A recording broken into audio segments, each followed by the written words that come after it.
मुहर्रम इस पे कंडेम करेगी, ये वाक़यात जो हुए हैं?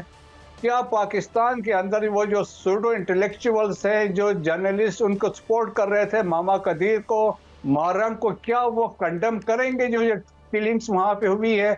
बच्चे ख़वातीन वहाँ पे थे, क्या वो कंडेम करेंगे? एक बड़ी खबर सामने आ रही है। बलूचिस्तान में पाकिस्तानी सेना की गाड़ी पर आत्मघाती हमला हुआ है। बलूच लिबरेशन आर्मी ने आत्मघाती हमला किया है। हमले में पाकिस्तानी सेना के 10 जवानों की मौत की खबर है। तुरबत में दुश्मनों ने वार कर दिया। बस के करीब धमाके में 6 अफराद जाँ बहक हो गए। SSP serious crime investigation wing, उनके अहले खाना समेत 30 अफराद जख्मी हो गए। एक झटके में जमीन बोस हो जाएगी और ये फितना गुमनामी के अंधेरों में कहीं गुम हो जाएगा। जहाँ तक बात है सिक्योरिटी चैलेंजेस की, तो एस्टैब्लिशमेंट अब अफगानिस्तान की अबूरी हुकूमत को मजीद मोहलत देने पे आमादा नहीं। पर अपनी जान कुर्बान कर दी। 2 सूबों बिलखसूस बलूचिस्तान में दहशतगर्दों के इन ताज़ा कार्रवाइयों के बाद वफाकी काबीना के बुलाए गए इजलास में वजीर आजम को ब्रीफिंग दी गई। वजीर आजम ने काबीना के इजलास से खिताब में इस अज़म का इजहार किया। नमस्कार दोस्तों, पाकिस्तान के बलूचिस्तान प्रांत में इस वक्त हालात काफी ज्यादा खराब हैं, क्योंकि BLA लगातार पाकिस्तान आर्मी पर आए रोज हमले कर रहा है। क्योंकि BLA ने अपनी आजादी की बिल्कुल पूरी तरीका से फूंक रखी और पाकिस्तान की फौज उसका मुकाबला नहीं कर पा रही। जिस तरह से हर रोज पाकिस्तान में एक के बाद एक बड़े बड़े धमाके हो रहे हैं, उससे पाकिस्तानी मीडिया लगातार अपनी फौज पर निशाना साध रहा है। तो मेरा ख्याल में कि अब पाकिस्तान एक ऐसे स्टेज पे हम पहुंचे हैं कि हमने चीजें सीरियसली देखनी है और इसमें कोई कंप्रोमाइज नहीं करना चाहिए।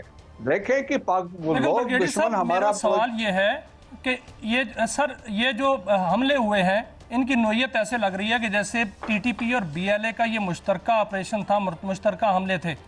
ये बुज़दिलाना हमले तो हैं। मेरी बात हो रही थी ज़राए से, उन्होंने बताया कि बोलान की पहाड़ियाँ हैं, लोरालाई की पहाड़ियाँ हैं, कमान पास है, मच है, हरनाई है और नागाओं के पहाड़ हैं जहाँ पर इनके कैंप्स हैं।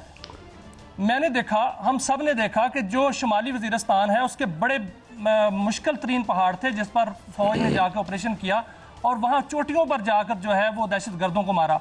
ये तो पहाड़ इतने मुश्किल नहीं है, वहाँ पर ऑपरेशन क्यों नहीं किया जाता? इनके कैंप्स क्यों नहीं उड़ाए जाते? ये देखें, आपकी बात यह है कि ऑपरेशंस तो हो रहे हैं। एक तो मैं पहले चीज़ वो क्लियर कर दूं, जो आपने कहा कि TTP, देखें 2020 में इंडिया रॉ ने एक कंसोर्शियम बनाया ब्रास बनाने के बाद, जिसमें TTP भी शामिल की और ये ब्रास भी शामिल थी। अगर आपको याद हो, नसरुल्लाह रिसेंटली जो बलूचिस्तान में पकड़ा गया था, वो उसको फैसिलिटेट लेके आने वाले तो BLA वाले थे, उसको लेके फैसिलिटेट उसी ने आके फिर कहा था जब पकड़ा गया कि बशीर ज़ैब अफगानिस्तान में बैठा हुआ है। तो देखें, ऑपरेशंस तो इंटेलिजेंस बेस्ड बहुत ज़्यादा हो रहे हैं और जहाँ जहाँ से इंफॉर्मेशन मिलती वहाँ देखें, ये तो हिट एंड रन टैक्टिक्स है, ये किसी जगह में तो बैठे नहीं है। लेकिन बेस ऑफ ऑपरेशन इनका अफगानिस्तान में है, लॉजिस्टिक्स वहाँ से स्टिल मैनेज, वहाँ से नेगोशिएट करके वहाँ से पाकिस्तान में दाखिल होते हैं, या ईरान में इनके अभी प्रेजेंस कुछ किसी हद तक वहाँ पे है। तो देखें, ये BLA है, BLA पे जो इस हमले में लोग शामिल हुए हैं, BLA के लोग हैं और मजीद ब्रिगेड के लोग शामिल है, जो बेसिकली मजीद ब्रिगेड को भी इंडिया ने बनाया था 2011 में। तो देखें कि इसमें हमें ये चीज़ देखनी चाहिए, पीछे इंडिया का हाथ है और इंडिया के अब रिसेंट जिस तरह उनके वहाँ पे ह्यूमिलिएशन बांग्लादेश में हुई है, एल्सवेयर जिस तरह कश्मीर में उनके साथ हो रहा है, साउथ ऑफ पीर पंजल, तो उनको बहुत सारी तकलीफ थी। तो इन्होंने अपने जो यहाँ पे एसेट्स थे, जो इनके प्रॉक्सीज थे, उनको यूज़ किया है टू डिस्टेबलाइज बलूचिस्तान। लेकिन मैं आपको एक चीज़ ये भी बता दूं कि बलूचिस्तान के लोग, मैंने बलूचिस्तान में 12 साल नौकरी की है, बलूचिस्तान के लोग बड़े मुहिब वतन हैं। फ़ौज में इस वक्त 40,000 जवान जो है बलूचिस्तान से इनका ताल्लुक है। सिविल आर्म फोर्सेस में हज़ारों है, 800 के करीब बलोच अफसर हैं जो बलूचिस्तान से जिनका ताल्लुक है। शहादतें वो भी दे रहे हैं। ये चंद 100 लोग हैं जो इसको हाईजैक करना चाहते हैं, लेकिन मेरा ख्याल में जो बलोच जो मुहिब वतन है वो ऐसा उनको करने नहीं देंगे। पाकिस्तान के आइन और सब्ज़ हलाली परचम को तस्लीम करने वालों से बातचीत के रास्ते खुले हैं, मगर दुश्मन के साथ ना बातचीत हो सकती है, ना ही नर्म रवैया अख्तियार किया जाएगा। दहशतगर्दी को खत्म करने का वक्त आन पहुंचा है। बादशाह काबीना ने ऑपरेशन अज़्म इस्तेहकाम के लिए 20 अरब रुपए की फौरी मंजूरी दे दी और इससे पहले वफाकी वजीर दाखिला ने क्वेटा पहुंचने पर सूबाई वजीर आला सरफराज बुगटी के हमरा प्रेस कॉन्फ्रेंस करते हुए यह दावा किया कि बलोचिस्तान में किसी बड़े ऑपरेशन की जरूरत नहीं, ये दहशतगर्द सिर्फ एक एसओचओ की मार है।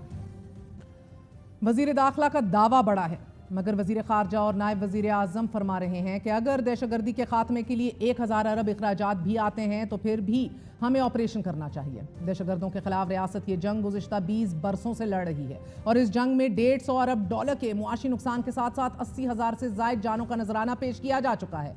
ये पहली बार नहीं कि बलोचिस्तान दहशतगर्दों का हदफ बना, इससे पहले भी शहरियों को बसों से उतार कर कत्ल किया गया। रवां बरस अप्रैल में नौशकी में 9 मासूम शहरियों को बस से उतार कर शहीद कर दिया गया। मई में ग्वादर से मुलका इलाके में 7 मजदूरों को कत्ल कर दिया गया। गुज़िश्ता एक बरस के दौरान बलोचिस्तान में 170 से जायद हमले हो चुके हैं और इनमें 150 आम शहरी और 115 सिक्योरिटी एहलकारों ने जाम शहादत नोश किया है। दहशतगर्दी की बढ़ती हुई इन कार्रवाइयों के बाद अब रियासत फैसला कौन ऑपरेशन लॉन्च करने की तैयारियों में है। ऑपरेशन का बजट भी पास हो चुका है, मगर सियासी क़यादत अभी तक एक पेज पर दिखाई नहीं दे रही।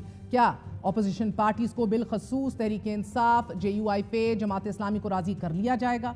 एक ऐसे माहौल में कि जब अशद ज़रूरत है कि कौमी ताउन को यकीनी बनाया जाए, ऑपोजिशन को ऑन बोर्ड लिया जाए, हुकूमत 180 की रफ्तार से नए कानून मुतारिफ करवा रही है। आज चेयरमैन सेनेट की ज़ेर सदारत इजलास में वज़ीर कानून आज़म नज़ीर तारड़ ने इलेक्शन एक्ट में मजीद तरमीम का बिल ऐवान में पेश किया। आज होने वाली तरमीम के मुताबिक किसी भी रुकन की अहलियत और नाअहली को सब्जेक्ट टू कोर्ट कर दिया गया है, यानी कि अदालती फैसलों के तनाजुर में अहलियत का तयन किया जाएगा। ऑपोजिशन लीडर शिबली फराज का कहना है कि हमें यह ना कहा जाए कि कौमी असेंबली से मंजूर हो चुका है तो हम भी कर दें। ये लोग कोई भेड़ बकरियां नहीं हैं, ये कानून बदनीयती पर मबनी है, ऐवान का मजाक मत उड़ाया जाए। पाकिस्तान और सेंट्रल एशिया के दरमियान तजारत की राह में वाहिद रुकावट अफगानिस्तान है। अब ये रुकावट दूर करने का वक्त भी हुआ चाहता है। पाकिस्तान को सेंट्रल एशिया के लिए वाखान कॉरिडोर की सूरत में एक गेटवे दस्तयाब है।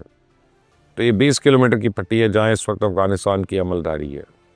पाकिस्तान अगर ताजिकिस्तान के साथ मिलकर इस इलाके की सिक्योरिटी का कोई मुश्तरका मैकेनिज़्म बना लेता है तो इस तरह सेंट्रल एशिया का रास्ता हमारे लिए खुल सकता है। अफगानिस्तान की यही अबूरी हुकूमत माजी में ये इलाके लीज पर पाकिस्तान को देने पर राज़ी थी। अगरचे अभी इसका लबो लहजा बदला बदला दिखाई दे रहा है, लेकिन बहुत जल्द वो भी तजारत का हिस्सा बनने पर आमादा हो जाएगी। चाहिए तो यह था कि हुकूमत नए साल की आमद पे कौम को कोई तोहफा देती, को खुशखबरी सुनाती, लेकिन इस हुकूमत ने अवाम पे पेट्रोल बम गिरा कर एक बार फिर साबित कर दिया कि इनसे रिलीफ की उम्मीद रखना ही बेवकूफ़ी है। हैरत तो मुझे अली अमीन गंडापुर पे जो कह रहा है कि वफाकी और पंजाबी हुकूमत खसारे में है, लिहाजा दोनों हुकूमतों को फांसी पे लटका देना चाहिए।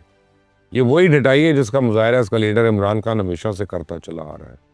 इनसे जब भी इनकी कारकर्दगी पूछो तो ये दूसरों के ऐब गिनवाना शुरू कर देते हैं। मैं तो कई दिन से इस जाली इनकलाबी से पूछ रहा था कि पारा चनार का मसला कब और कैसे हल होगा, क्योंकि अमन जिरगा तो अभी तक वहाँ अमन व अमान कायम करने में नाकाम है। लेकिन अली अमीन गंडापुर को यकीन है कि कदीम मसला इसके हाथों हल होगा। ना तो मौसूफ खुद वहाँ जाने की हिम्मत कर रहे हैं, ना ही इनका अपने किसी वज़ीर या मुशीर या मुआवन को वहाँ भिजवाने का कोई इरादा नज़र आ रहा है। तो फिर फरीकैन के तहफ़्फ़ुज़ात दूर कौन करेगा? कौन इन्हें यकीन दिलाएगा कि आंदा उन्हें अपनी सिक्योरिटी की फ़िक्र करने की ज़रूरत नहीं है, हुकूमत कोर्ट उनको तहफ़्फ़ुज़ फराहम करेगी? कौन उनको ज़मानत देगा कि कबाइल के दरमियान राज़ी का तनाज़ा 3 महीने में हल कर दिया जाएगा? पारा चनार का रास्ता कुलवाना खैबर पख्तूनख्वा हुकूमत की जिम्मेदारी है, वो तो हाथ पे हाथ धरे बैठी है। लेकिन लाहौर और कराची के अवाम रास्तों की बंदिश के बायस अजियत से दो चार है। अली अमीन गंडापुर से मेरा सवाल है कि अगर खसारे में जाने वाली हुकूमत की सज़ा फांसी है तो फिर गफलत की मुर्तकब हुकूमत के लिए क्या सज़ा तजवीज़ करते हैं? जमहूरी ममालिक में अवाम के मसाइल हल करने में नाकामी पर हुकूमत मुस्ताफ़ी हो जाती है, लेकिन अली अमीन गंडापुर ना तो अवाम के मसाइल हल करने आए थे, ना ही जमहूरी के साथ इनका कोई लेना देना है। उनकी सियासत का वाहिद मकसद इमरान खान की रिहाई है, पिंकी पीरनी की खुशामद है। इन दोनों मसाइल से कभी फुर्सत मिलेगी तो बाकी वक्त वो वफाकी हुकूमत और इस्टेब्लिशमेंट को धमकाने में सर्फ करते हैं। किसी तरह इन मामलात से उन्हें फुर्सत मिली तो फिर पारा चनार के मसले को भी देख लेंगे। तो दोस्तों, पाकिस्तानियों का आरोप है कि जिस तरह से पाकिस्तान आर्मी पर जिस तरह से एक के बाद एक बड़े बड़े हमले किए जा रहे हैं, उससे ऐसा लगता है कि पाकिस्तान की फौज बलूचिस्तान के लोगों का मुकाबला नहीं कर पा रही। पाकिस्तान की फौज पूरी तरीका से बीएलए के आगे घुटने टेक चुकी है। पाकिस्तान आर्मी को जम करके पेला जा रहा है। पाकिस्तानी लगातार यही आरोप लगाते हैं कि पाकिस्तान की फौज को अब सतर्क हो जाना चाहिए, क्योंकि बीएलए ने ठान लिया है कि वो अपनी आज़ादी लेकर ही रहेंगे। यही कारण है कि वो आए रोज पाकिस्तान आर्मी पर एक के बाद एक बड़े-बड़े हमले कर रहे हैं और वो लगातार यही मांग कर रहे हैं कि पाकिस्तान की फौज उन पर जो जुर्म कर रही है उनसे वो आज़ाद होना चाहते हैं और उसके लिए पाकिस्तान की फौज का मुकाबला करने को तैयार है। पाकिस्तान की फौज पर वो एक के बाद एक बड़े-बड़े हमले कर रहे हैं, जिससे पाकिस्तान पूरी तरीका से इस वक्त डर चुका है और पाकिस्तान आर्मी पूरी तरीका से सरेंडर करने को तैयार है, क्योंकि पाकिस्तान आर्मी पाकिस्तान में सिर्फ चुनाव ही जीत सकती है। इसके अलावा पाकिस्तान की फौज का कोई भी अचीवमेंट नहीं है। पाकिस्तान की फौज हमेशा से युद्ध के मैदान में हथियार डालकर ही भाग जाती है। पाकिस्तान की फौज कुछ नहीं कर पाती। आपकी क्या राय कमेंट में जरूर शेयर करें। यदि आप चाहें अपने चैनल को सब्सक्राइब करें, वीडियो पसंद आए तो लाइक करें, कमेंट करो, शेयर करें। जय हिंद, वंदे मातरम।